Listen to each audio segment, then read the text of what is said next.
물에서 건져내었음이라 하였더라. 아멘. 요즘 한국의 출산율이 낮아져서 큰일이라는 뉴스를 여러 차례 아마 들어보셨을 것입니다.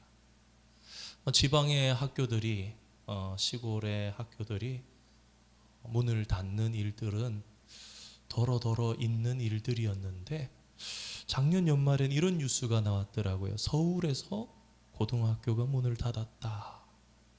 지방만의 얘기가 아니라 대도시의 얘기가 아니라 이제는 그 중심에 있는 서울 시내에서도 고등학교가 문을 닫는 이야기가 나올 정도로 군인의 숫자가 몇만 명씩 줄어든답니다.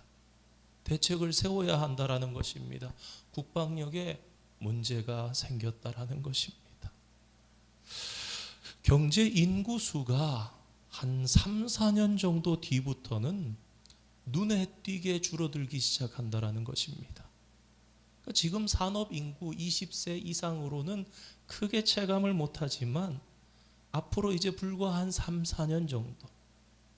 그러니까 지금 중학교 3학년, 고등학교 1학년 정도까지가 지나고 나면 그 아래로는 더 가파르게 깎여 나가기 때문에 1년에 5만에서 10만 명씩 경제 인구 자체가 줄어들어서 아직까지는 체감하지 못하고 있던 그러한 우리에게 출산율이 낮은 것이 그렇게 큰 문제인가? 아직 살갗에 닿지 않는 그런 문제, 이제는 한 3, 4년만 지나도 조금씩 체감하기 시작할 것이다. 그런 위기를 이야기하는 것을 들었습니다. 정말 걱정이 됩니다. 그런데 우리나라가 출산율이 세계 최하위 끝에서 1등이라는데 태어나는 아기를 남자만 전부 나일강에 던져 죽인다면 이것은 지금 그렇게 이야기를 하고 있는 한국의 저출산과는 비교할 수 없는 더 큰 재앙이라는 것은 제가 굳이 열심히 설명드리지 않아도 우리 성도님들께서 충분히 비교할 수 없는 재앙이구나 하는 것을 아실 수 있을 것입니다. 이런 일이 계속 진행되면 어떻게 되겠습니까? 결국 이스라엘의 여자는 히브리 남자가 없으니까 민족 중에 결혼을 하지 않던가, 혹 아니면 애굽의 남자라도 만나서 결혼을 해야 하겠다, 그러고 애굽 남자와 결혼해서 산다면 민족이 소멸하고 말 것입니다. 이러나 저러나 민족성을 지켜도 자멸할 것이고, 이집트 사람과 결혼하더라도 그들 안에 흡수되어 버리고 히브리 민족이라는 아브라함의 후손이라는 정체성을 잃어버리고 말 것입니다. 그야말로 절망의 시대입니다. 과연 이러한 절망의 시대에 누가 하나님께 대한 믿음을 가질 수 있을까요? 오늘 본문 말씀은 바로 그러한 하나님의 보호하심이 사라져버린 것 같은, 아니 분명히 하나님께서 약속을 주셨고 하늘의 별과 같이 바다의 모래같이 많게 하겠다 하셨고 아브라함을 보호하셨고 이삭을 보호하셨고 야곱을 보호하셨고 애굽에서 번성하게 하셨는데 그 모든 쉴드가, 그 모든 프로텍션이 다 사라져버린 것 같은 그러한 시대 가운데 일어난 일이었습니다. 이런 불행의 시기에 출애굽기는 한 가정 속으로 들어가 한 여인의 이야기로부터 시작합니다. 레위 지파의 한 여자가 아이를 낳았더라. 아이를 낳은 여자는 요게벳이고 그의 아버지는 아므람입니다. 아므람도 레위 사람이고 요게벳도 레위 사람입니다. 이렇게 요게벳과 아브람 사이에는 이제 막 태어난 아이만 있었던 것이 아니라 3살 된 아론이라는 아들도 있었고 아마도 한 7, 8세 정도는 되었을 것으로 추정되는 첫째 딸 미리암도 있었습니다. 그러니까 요게벳에게 셋째 아들 막둥이가 태어난 그런 상황인 것이지요. 절망의 시대가 선포되고 얼마 되지 않은 이야기라는 것을 우리가 알 수 있습니다. 아론이 태어날 때만 해도 문제가 없었던 것입니다. 그런데 얼마 전 선포되어진 나라의 국가 정책, 그러한 가운데 얼마나 요게벳이 딸이기를 간절히 바랬을지 그런 생각도 한번 해볼 수 있습니다. 낳고 보니까 아들입니다. 어떻게 해야 합니까? 강에 던져야 합니까? 여러분, 이 말씀의 이야기가 책 속에 있는 수천 년 전의 이야기가 아니라 오늘 여러분의 현실이었다면, 여러분의 아들, 딸이라면, 여러분의 손자, 손녀였다면 과연 여러분은 어떻게 하시겠습니까? 태어난 아이를 보니까 준수합니다. 잘생겼습니다. 이 준수한 아이의 이름이 무엇입니까? 성경은 이름을 얘기하지 않습니다. 마지막 우리 10절에서 이름이 나왔지만 오늘 9절까지 말씀 계속 가면서 대명사로만 씁니다. 그가, 그러다가 그 아기, 이런 식으로만 표현됩니다. 아직 이름이 없습니다. 보통 아이의 이름을 언제 짓습니까? 태어나기 전이나 늦어도 태어난 날에는 이름을 붙여주려고 애를 씁니다. 그런데 이름이 없습니다. 이 아이가 이름이 없었다라는 것은 그가 처한 상황이 어떠했는가 하는 것을 우리에게 알게 하는 것입니다. 성경을 이렇게 많이 보던 목사님이 성경을 한 번씩 몇 년 지나면 바꾸십니다. 새 걸로. 왜 그런가 했더니 눈에 너무 익게 칠해놓고 밑줄 그은 거를 다시 새로운 마음으로 보기 싶어서 방해가 되어서. 어떻게 보면 모세 이야기는 다 아는데 한편으로는 우리는 출애굽기 2장을 읽으면서 처음부터 얘는 모세야 이러면서 보죠. 그래서 이 아이에게 이름을 못 붙여줬구나라는 이야기가 잘 안 와닿고 늦게서야 깨달아질 때가 있습니다. 준수했지만, 잘생겼지만 차마 이름을 붙여줄 수 없었던 이유는 그의 미래가 불투명했기 때문입니다. 아이의 준수함을 보고 세 달을 숨겨서 기릅니다. 목숨을 걸고 숨겼습니다. 그러나 이제는 더 이상 숨길 수도 없는 상황이 되었습니다. 활동량이 많아지고 아이의 울음소리가 점점 커졌기 때문입니다. 부모에게 하나님을 제외하고 자식보다 소중한 것이 거의 없습니다. 그런데 요게벳이 사랑하는 아이, 자신에게 가장 소중한 것을 이제는 더 지켜줄 수 없는 그러한 상황, 그래서 아이를 이제는 나일강에 흘려줘야 하나 그런 상황이 와닿게 됩니다. 그런데 잘 생각해 보면요, 나일강의 물결 때문에 아이를 흘려보내야 하는 것이 아닙니다. 강물처럼 흐르는 시간과 상황의 물결 때문에 어쩔 수가 없는 것입니다. 시간이 흘러 어느덧 요셉을 알지 못한 왕이 들어섭니다. 성경 역사학자들은 아마도 이때 요셉을 알지 못하는 이 왕조는 새로운 왕조로 인종 자체가 다른 새로운, 예를 들면은 고려가 조선으로 바뀐 것 같은 그런 상황이처럼 나라가 바뀐 듯이 가는 것이, 이집트라는 나라가 워낙 역사가 길기 때문에 18왕조, 19왕조, 20왕조 이러면서 오랫동안 갑니다. 셈족이 다스리던 요셉 시절에는 아마 백인으로 예상이 됩니다. 그리고 이 요셉이 알지 못하던 새 왕이 일어났다라는 것은 아마도 우리가 오늘날 영화에서 보는, 그리고 오늘날 이집트에 살고 있는 아마 좀 흑인에 가까운 그러한 인종으로 바뀐 새로운 왕조였던 것 같습니다. 요셉이 얼마나 대단한 사람이었습니까? 그가 얼마나 지혜를 가지고 애국뿐만 아니라 천하를 구해냈습니까? 그 요셉의 공로를 알지 못했던 이집트의 새로운 왕 바로는 이 히브리 민족을 보호해 줄 어떤 이유도 찾지 못했습니다. 오히려 대신에 자꾸만 개체 수가 늘어가는 우리와 다른 이 인종에 대해서 두려운 마음을 가지게 되었습니다. 오늘날 우리들도 사실은 그렇습니다. 급변하는 정치적 상황, 시간에 의해서 영향을 받고 있는 것처럼 요게벳도 그렇게 인생 가운데 흘러 들어온 상황이 그것이었습니다. 정책의 급박한 물살 속에서 저항할 수 없었고, 그런 가운데 가장 지키고 싶었지만 이제 막 태어난 아이를 그렇게 떠나보내고 흘려보내야만 했습니다.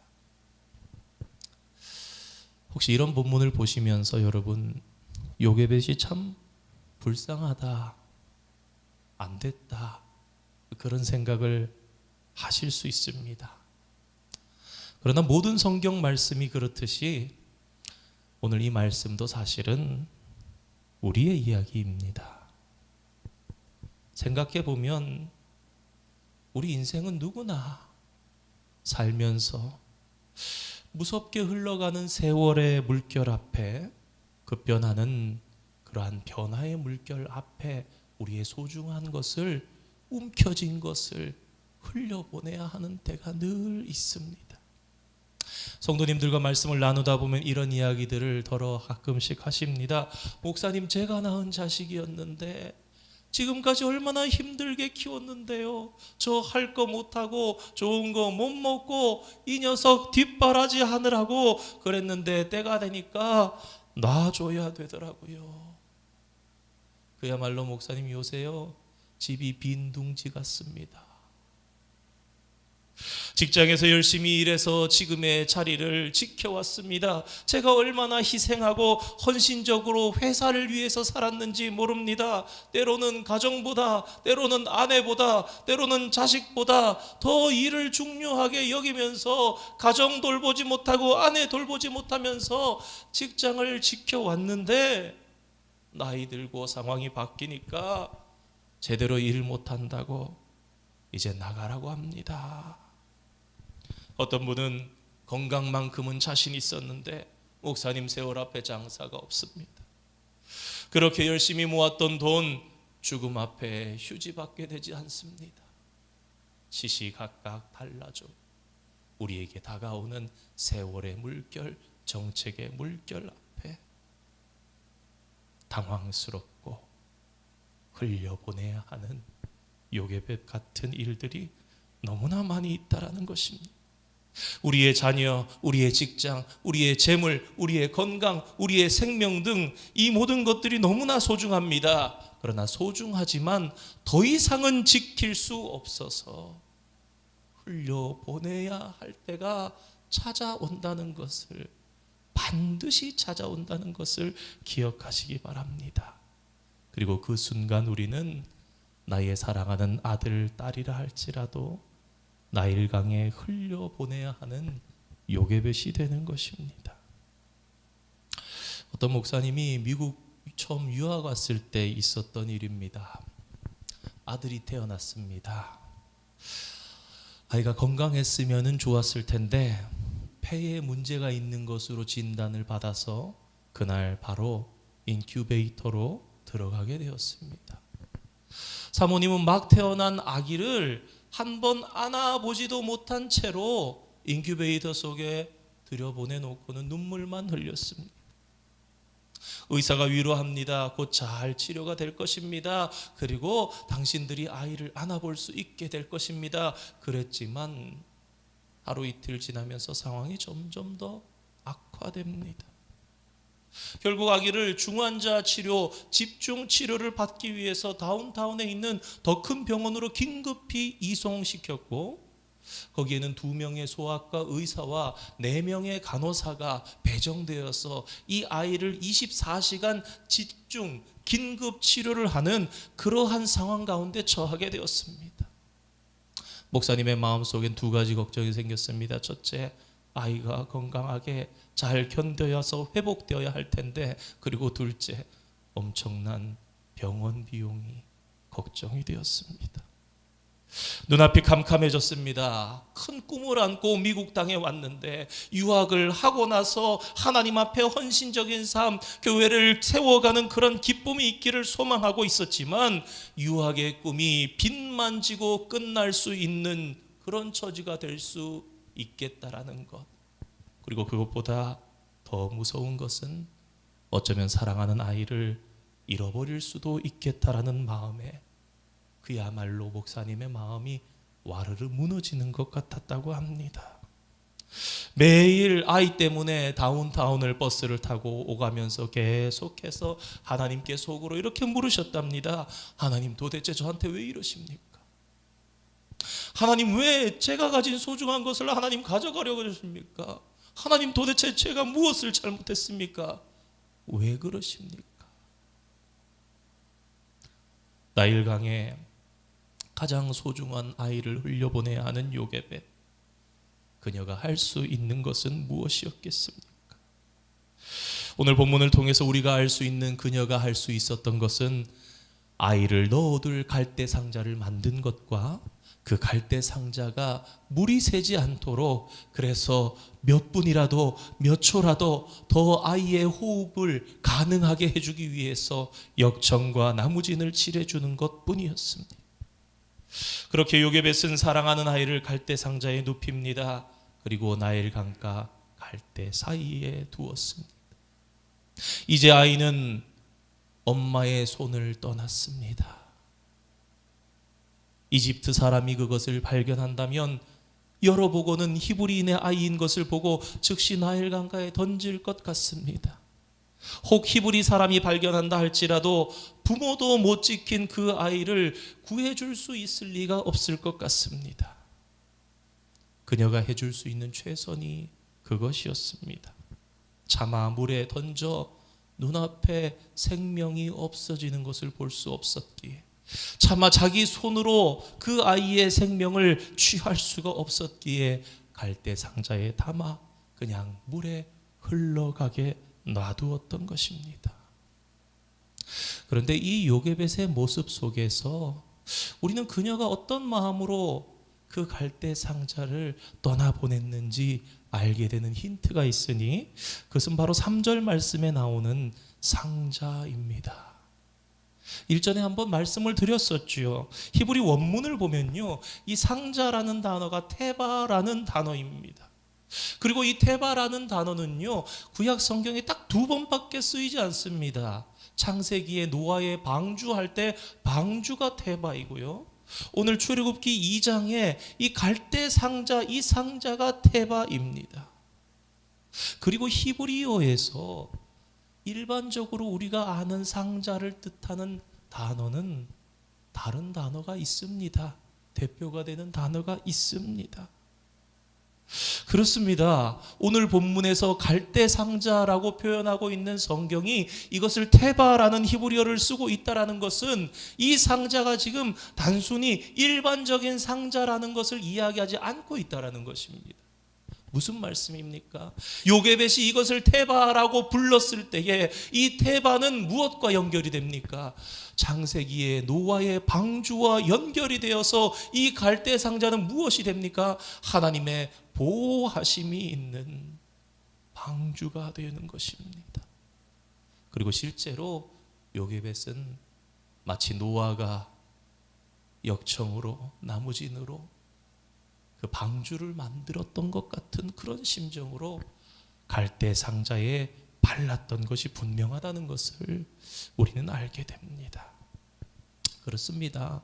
이 테바라는 단어는 하나님께서 그냥 상자라고 쓰시지 않으시고 일부러 테바라고 쓰신 이유는 오늘 성경을 읽고 연구하는 성경학자들을 통해서, 오늘 목회자들을 통해서 많은 성도들이 말씀을 보면서 아, 이것이 그냥 상자가 아니었구나. 여러분이 갈대 상자는 요게벳의 믿음이었습니다.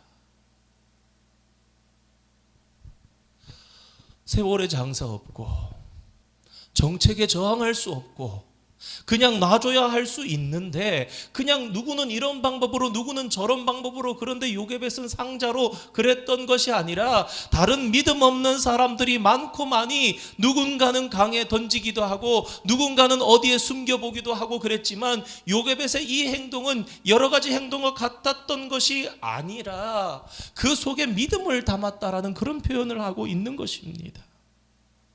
단순히 그냥 흘려보내기를 원치 아니하면서 믿음으로 아이를, 사실은 나일강이 아니라 믿음으로 아이를 하나님께 흘려보냈던 것입니다.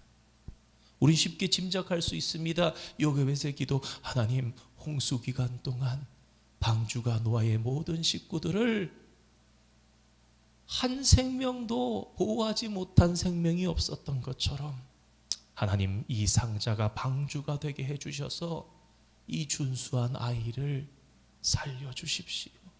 하나님 손에 이제 맡겨드립니다. 그러면서 떠나보냈던 것입니다. 그런데 그때 목욕을 하러 나온 바로의 딸이 그것을 봅니다. 아이를 보니 외모로 보나 버려진 상황으로 보나 누가 봐도 분명히 히브리 아이입니다. 그러면 상식적으로 볼 때는 이 바로의 딸은 이 아이를 나일강가에 던졌어야 했는데 이게 웬일입니까? 아이를 보며 불쌍히 여깁니다. 전에 한번 말씀드렸었죠. 이 바로의 딸은 아이를 가지지 못하는 딸이었다고.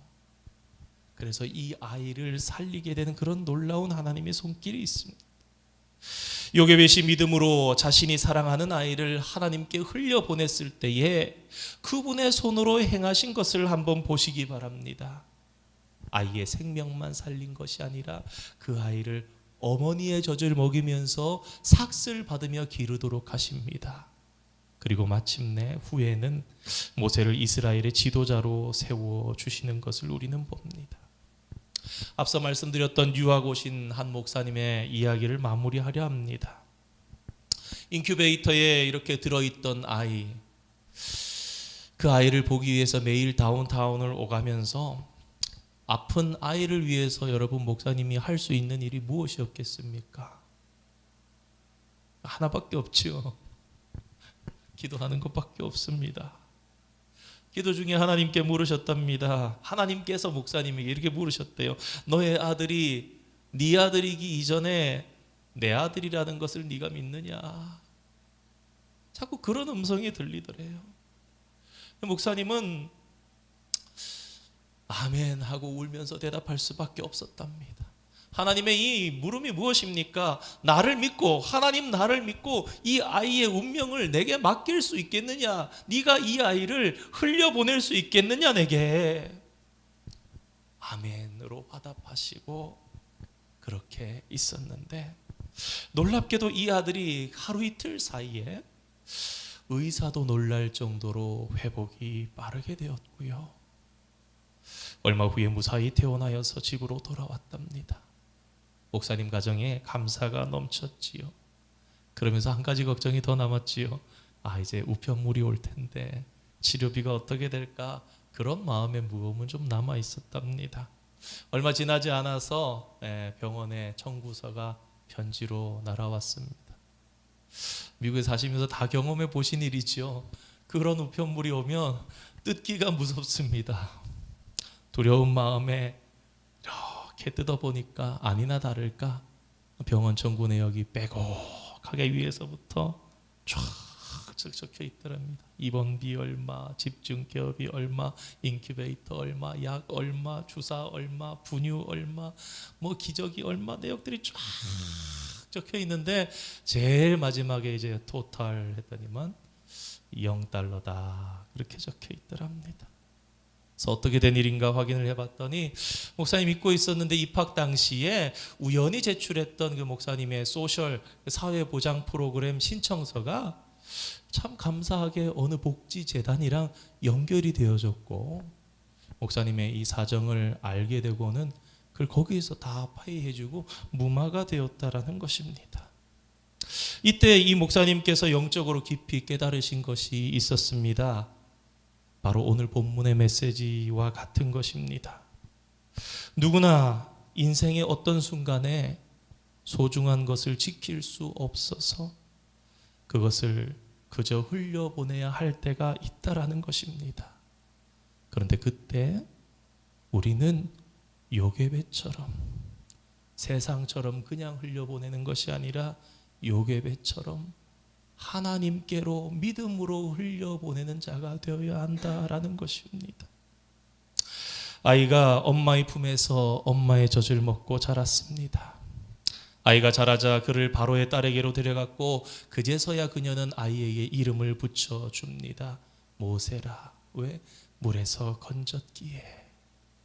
그러나 이 성경을 읽으면서 우리는 분명히 압니다. 바로의 딸이 모세를 건져준 것이 아니라 누가 이 아이를 건졌습니까? 하나님께서 모세를 물에서 건지셨고 하나님의 손이 죽음의 강으로부터 그 아이를 건졌다라는 것을 알게 됩니다. 사랑하는 성도 여러분, 우리 모두가 인생을 살아가다가 어느 순간에는 제일 중요하다고 생각되는 것까지도 흘려보내야 할 때가 있습니다. 끝없이 흘러가는 세월의 물결 때문에 혹은 예측 불가능한 상황의 물결 때문에 우리의 자녀, 나의 직장, 우리의 재물, 우리의 건강, 우리의 목숨까지도 흘려보내야 할 때가 누구에게나 반드시 찾아옵니다. 여러분, 그 막막한 현실 앞에서 어떻게 하시겠습니까? 오늘 말씀은 우리에게 그때 우리가 가져야 할 지혜에 대해서 말씀하십니다. 요게벳의 이야기로 지나가는 것이 아닙니다. 그때에 너는 지혜를 짜고 지략을 짜겠느냐?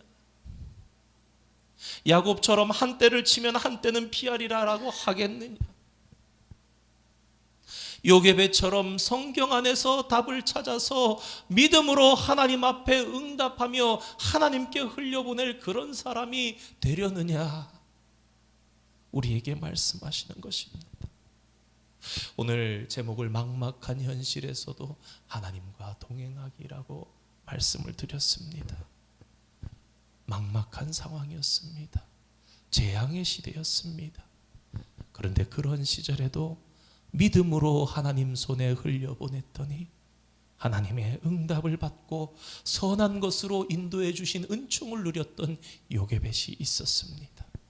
그리고 그 모세는 오히려 훌륭하게 장성해서 그 나라를 이끄는 지도자가 되었습니다. 그러한 모습처럼 우리가 하나님께 선하게 흘려보냈더니, 우리가 믿음으로 하나님께 흘려보냈더니 그것이 은총이 되어서 돌아오는 축복, 오히려 그것을 통해서 나의 가정이, 우리 교회가, 나아가 우리 사회가 살아나는 놀라운 주님의 손길이 나타나는 그런 은총이 성도님들의 삶 속에 가득히 있기를 주님의 이름으로 축원드립니다. 우리 찬양 하나 하겠습니다. 우리 말씀 생각하시면서 나는 찬양하리라 주님, 그 이름 찬양. 우리 안에도 하나님께서 하나님을 찬양할 만한 그러한 은총의 삶으로 이끌어 주시기를 소망하면서 믿음으로 응답하는 우리가 되기를 원합니다.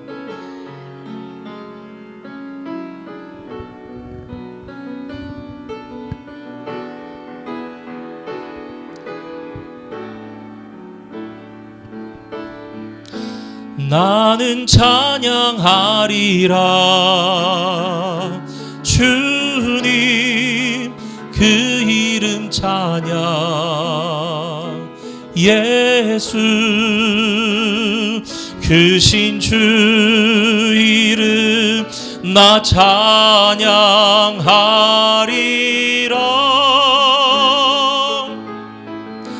나는 찬양하리라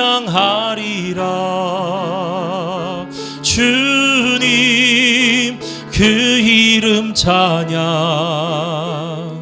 예수 크신 주 이름 나 찬양하리라. 우리 1절 다시 한번 고백합니다. 나는 찬양하리라. 나는 찬양하리라 주님 그 이름 찬양. 예수 크신 주 이름 나 찬양하리라.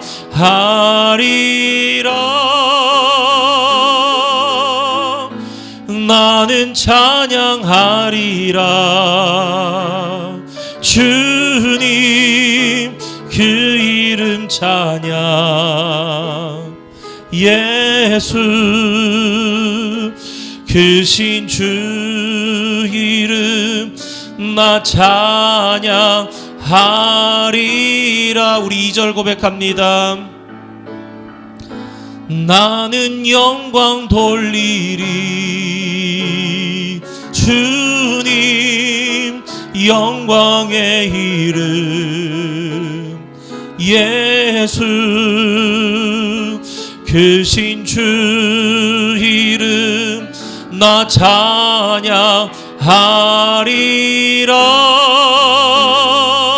찬양하리라. 나는 영광 돌리리. 주님 영광의 이름. 예수 크신 주 이름 나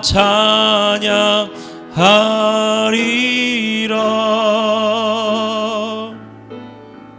사랑하는 성도 여러분, 막막한 현실에서도 언제나 주님을 찬양하며 믿음으로 응답하는 우리 성도들이 되어야 하겠습니다. 오늘 받은 말씀을 생각하시면서 하나님, 어려운 세상 가운데 막막한 현실이 다가온다 할지라도 그저 포기하는 성도 되지 아니하게 하여 주시옵소서. 내가 가장 아끼고 보배롭게 여겼던 것을 떠나보내야 할 때가 온다 하더라도 믿음으로 하나님께 흘려보낼 수 있는 성도 되게 하여 주시옵소서. 두 번째로, 하나님 이 땅을 고쳐 주시옵소서. 죄로 물들고 날로 더욱 혼탁해지는 세상을 하나님 불쌍히 여겨 주시옵소서. 우리가 살아가는 이 땅 미국과 우리의 조국 대한민국을 붙잡아 주시옵소서. 바르고 건강한 가치관이 세워지는 미국과 한국 사회가 되게 해주시고 다른 나라들을 잘 이끌고 도와줄 수 있는 나라들로 서게 하여 주시옵소서. 경제적인 이익과 이권을 위해서 힘쓰는 정치가 아니라 정의와 공의를 세우는 나라들 되게 하여 주시옵소서. 대선과 총선을 앞둔 미국과 한국이 올바른 정치인들을 세울 수 있게 국민들에게 지혜를 주시고 하나님 이 일 위에 간섭하여 주시옵소서. 이런 두 가지 기도 제목을 가지고 함께 주님 앞에 통성으로 잠시 기도하도록 하겠습니다. 거룩하신 하나님 아버지, 주님의 은혜와 사랑을 감사드립니다.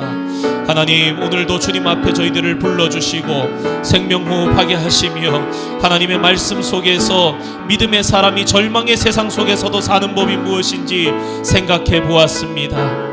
가장 소중하게 여겼던 그 생명, 자신의 배로 10달간 길러서 내었던 생명이었지만 지켜보려고 애썼지만 이제는 더 이상 할 수 없게 되었을 때 그저 포기하고 말았던 것이 아니라 요게벳은 믿음으로 방주를 만들며 주님 앞에 그것을 흘려보냈습니다. 하나님, 저희들에게도 이 세상 가운데 반드시 막막한 현실 가운데에 답답한 그러한 상황 가운데에 서게 될 때가 있는 줄을 기억하게 하시고 하나님, 그때 믿음으로 설 수 있는 지혜를 허락하여 주시며 아버지 하나님을 믿고 하나님께로 흘려보내는 그러한 거룩한 선택을 해나갈 수 있도록 아버지 우리를 붙잡아 주시옵소서. 하나님, 이 땅을 위해서 기도하며 나아갑니다. 하나님, 죄악으로 물들고 점점 더 어지러워지고 혼탁해지는 이 땅을 하나님 지켜주시고 주님 고쳐주시기를 소망합니다. 주님이시여, 우리가 살아가는 이 땅 미국과 또한 아버지 하나님, 특별히 우리 조국 대한민국을 하나님께서 붙잡아 주시기를 소망하며 기도합니다. 정말 젊은이들의 생각이 아버지 하나님 점점 더 가벼워지고 점점 더 욕구에 집중되고 있고 무가치한 것들 속에 시간을 보내고 있으며 아버지 무엇을 향해서 인생이 달려가는지 알지 못하는 가운데 살아가는 자들이 너무나 많습니다.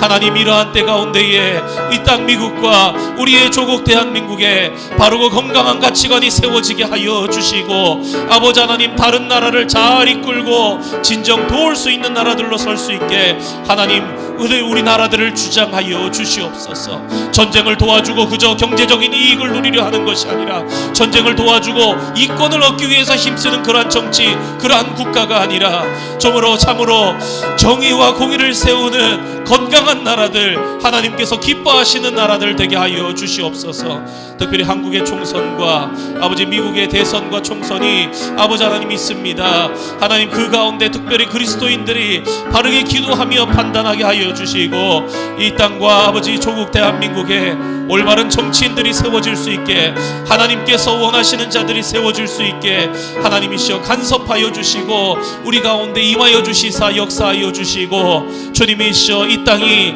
어려움을 겪지 아니하도록 주님이시여 도와주시고 인도하여 주시옵소서.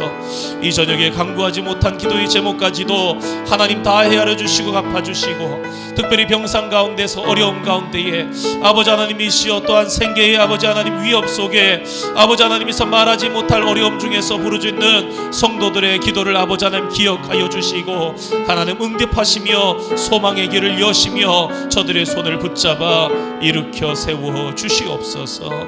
감사드리며 우리 구주 예수 그리스도의 이름으로 기도드립니다. 아멘. 하늘에 계신 우리 아버지의 이름을 거룩하게 하시며 아버지의 나라가 오게 하시며 아버지의 뜻이 하늘에서와 같이 땅에서도 이루어지게 하소서. 오늘 우리에게 일용할 양식을 주시고, 우리가 우리에게 잘못한 사람을 용서하여 준 것 같이 우리 죄를 용서하여 주시고, 우리를 시험에 빠지지 않게 하시고 악에서 구하소서. 나라와 권능과 영광이 영원히 아버지의 것입니다. 아멘.